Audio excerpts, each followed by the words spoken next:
मेरे प्यारे दोस्तों, हमने अपने जीवन में एक लक्ष्य निर्धारित किया है और वह है विश्व शांति। क्योंकि अगर विश्व में शांति है तो सबों के ज़िंदगी में खुशहाली आएगी। पशु पक्षी जीव जंतु मनुष्य सभी खुशहाल होंगे। और इसके लिए आवश्यक है कि हम अपने मन वचन और कर्म को उस धारा प्रवाह में बहा दें जहाँ की शांति का स्रोत हो, जहाँ से हमें प्रेरणा मिले, जहाँ से हमें सही दिशा का ज्ञान हो और पथ प्रदर्शन हो। बहुत लोग ऐसे हैं जिनको विश्वास होता है अदृश्य शक्तियों में, लेकिन मैं उसमें विश्वास नहीं करता।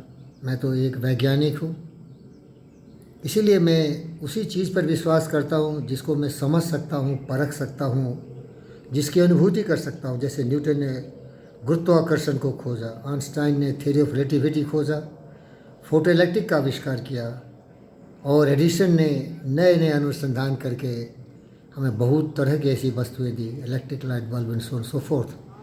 प्यारे दोस्तों, इसीलिए मैं जो अध्ययन किया हूँ योग विद्या का और पूरे ज्ञान का मंथन चिंतन करने के बाद इस निष्कर्ष पर आया हूँ कि हमारे विचार ही हमारे जीवन की सही धुरी हैं। हमारे सुविचार हमें सही दिशा में ले जाएंगे और हमारे कुविचार हमें सर्वनाश कर देंगे। विश्व शांति के लिए आवश्यक है सुविचार, और उसके लिए सत्य, न्याय, प्रेम, शांति, अहिंसा, करुणा, दया, प्रेम और स्नेह, एक दूसरे के साथ सहयोग करना और जीवन की क्षण भंगुरता को समझना।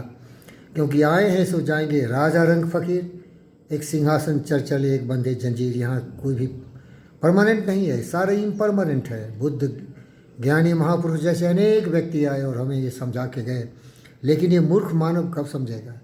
ये पार्श्विक प्रवृत्ति से प्रेरित काम, क्रोध, मद, लोभ, मोह, ईर्ष्या, द्वेष, कलह में जलता तपता जलेगा और जलाएगा, दुनिया को विश्व युद्ध के कगार पर ले जाएगा।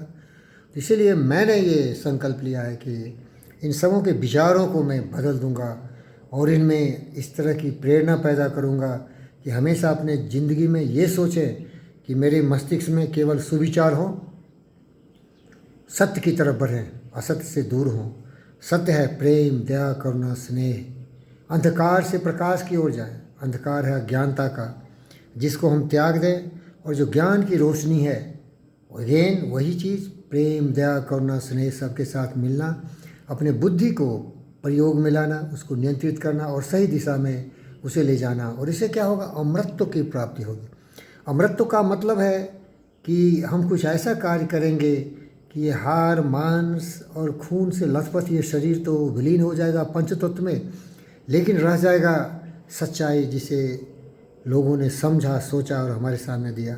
लेकिन दुर्भाग्य है कि लोग अंधविश्वासी हैं। करके विधिवाद न खेद करो, करके विधिवाद न खेद करो, निज लक्ष्य निरंतर भेद करो, बनता बस उद्यम ही विधि है, मिलती जिसे सुखी निधि है। प्यारे दोस्तों, लोग क्या सोचते हैं? कोई बाहरी शक्ति है जिसे वो भगवान बोलते हैं, ईश्वर बोलते हैं, अल्लाह बोलते हैं, वो तुम्हारी मदद करेगा। लेकिन ये बहुत ही अज्ञानता का घनघोर अंधकार है। अगर आप धर्म में विश्वास करते हो तो धर्म के जो प्रवक्ता है, जो उन्होंने सोचा समझा अपने अनुभूति के आधार पर वो किताबों में लिख दिया है, तो उनके विचार को देखिए। जैसे गौतम सिद्धार्थ बुद्ध ने कहा कि मैं सूर्य को सूर्य कहता हूँ, तो विश्वास नहीं करना। जब तुम्हारे दिमाग में ये सही समझ में आ जाए कि सूर्य सूर्य है, तभी उसको मानो। लेकिन जो ज़्यादा मूर्ख लोग हैं, अंधविश्वासी हैं, दूसरों की कही हुई बातों पर विश्वास करते हैं, वो देखिए किस तरह से दारिंदे हो गए हैं, दुष्ट हो गए हैं, शत्रु बन गए हैं। मनुष्य के मनुष्य एक दूसरे को मारते हैं, काटते हैं, जीव जंतुओं का सर्वनाश करते हैं और पूरी दुनिया में हाहाकार मचा दिया। ऐसे अनेक दुष्ट प्रकृति के व्यक्ति हुए। हिंदुस्तान के इतिहास में देखोगे तो रावण हुआ, कुंभकर्ण हुआ, कंस हुआ, दुर्योधन हुआ, जयचंद हुआ, विभीषण जैसे देशद्रोही हुए। इस तरह के दुष्ट हुए इस संसार में। पृथ्वी धरती से ही शुरू करो, किस तरह से अलेक्जेंडर ने खून की नदियाँ बहा दी।